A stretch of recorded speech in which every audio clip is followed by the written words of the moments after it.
നമ്മൾ പാർലമെന്റിൽ വെന്നിക്കൊടി നാട്ടി 19 ഭൂരിപക്ഷം ഉയർത്തി 20-18. ലോക്കൽ ബോഡി തെരഞ്ഞെടുപ്പിൽ കഴിഞ്ഞ 30 വർഷക്കാലത്തെ ഏറ്റവും തിളക്കമാർന്ന വിജയം. ജനങ്ങളുടെ ഹൃദയത്തിലാണ് ഈ ടീം UDF. ഇനി നമുക്കൊരു ലക്ഷ്യമുണ്ട്. 100-ലധികം സീറ്റുമായി ഐക്യ ജനാധിപത്യ മുന്നണി അധികാരത്തിലേക്ക് തിരിച്ചുവരും. നാടിന്റെ സ്വപ്നങ്ങൾ സാക്ഷാത്കരിക്കാൻ, എല്ലാ വിഭാഗം ജനങ്ങളുടെയും സങ്കടങ്ങൾ മാറ്റാൻ, അവന്റെ കണ്ണീരൊപ്പാൻ, ജീവിത നിലവാരം ഉയർത്താൻ, മാന്യമായി ഈ നാട്ടിൽ ജീവിക്കാൻ. ഇതിപ്പോ കൊള്ളക്കാരുടെയും ക്രിമിനലുകളുടെയും ഗുണ്ടകളുടെയും മയക്കുമരുന്ന് മാഫിയയുടെയും നാടാണ് കേരളം. അതിൽ നിന്ന് കേരളത്തെ നമ്മൾ മോചിപ്പിക്കും. കേരളത്തിലെ മയക്കുമരുന്ന് മാഫിയയ്ക്ക് ഇവർ പിന്തുണ കൊടുക്കുകയാണ്. അപ്പൊ ചോദിച്ചാൽ പറയും, അയ്യോ ഞങ്ങൾ 10,000 കേസെടുത്തു. കേസെടുക്കുന്ന ആർക്കെതിരെ? വലിക്കുന്നവർക്കെതിരെ കേസെടുക്കുന്നു. ആ കേസെടുത്ത 3 മണിക്കൂർ പോലീസ് സ്റ്റേഷൻ കൊണ്ടു നിർത്തും. അത് കഴിഞ്ഞ് ജാമ്യത്തിൽ വിട്ടയക്കും. അവ പുറത്തിറങ്ങിയിട്ട് 3 മണിക്കൂർ വലിക്കാത്തതിന്റെ കൂടി കൂടുതൽ പുറത്തു വന്നു. എവിടെ നിന്നാണ് വരുന്നത്? അത് പിടിക്കില്ല. കപ്പലിലാണോ വരുന്നത്? ബോട്ടിലാണോ വരുന്നത്? ട്രെയിനിലാണോ വരുന്നത്? ലോറിയിലാണോ? ബസ്സിലാണോ വരുന്നത്? എവിടെ നിന്നാണ് വരുന്നത്? അത് അന്വേഷിക്കില്ല. കാരണം അവരുമായിട്ട് ഏർപ്പാടാണ്.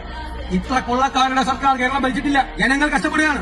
പിന്നെ പറയാൻ 1-ാം സ്ഥാനം. എല്ലാം ആദ്യത്തെ 1-ാം സ്ഥാനം ഏതിനാണെന്നറിയാമോ? കഴിഞ്ഞ 11 മാസമായി ഇന്ത്യയിൽ ഏറ്റവും കൂടുതൽ വിലക്കയറ്റമുള്ള 1-ാമത്തെ സംസ്ഥാനം കേരളം. ഞാൻ എല്ലാ മാസവും നോക്കും. സെൻട്രലിൽ നിന്ന് വരുന്ന റിപ്പോർട്ട് വിട്ടുകൊടുക്കില്ല. ആ 1-ാം സ്ഥാനം, വിലക്കയറ്റത്തിന്റെ 1-ാം സ്ഥാനം. പിന്നെ അമിത്ഷായും മോഡിയും എവിടെ ഒപ്പിടാൻ പറഞ്ഞാലും പിണറായി വിജയൻ അപ്പോൾ ഒപ്പിടും. അപ്പൊ ഇരട്ടച്ചങ്ക അപ്രത്യക്ഷമാണ്.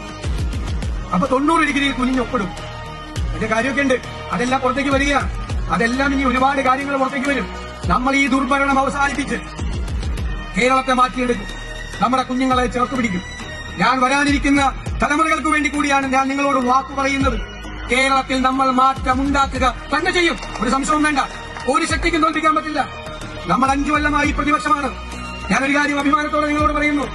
കേരളത്തിന്റെ രാഷ്ട്രീയ ചരിത്രത്തിൽ ഒരു ഹർത്താലും ബന്ധം നടത്താത്ത ആദ്യത്തെ പ്രതിപക്ഷമാണ് നമ്മുടെ. നമ്മൾ ജനങ്ങളെ ദ്രോഹിക്കാനുള്ളവരല്ല, അവരെ സഹായിക്കാനുള്ളവരാണ്. അവരുടെ സങ്കടങ്ങൾ മാറ്റാനുള്ളവരാണ്.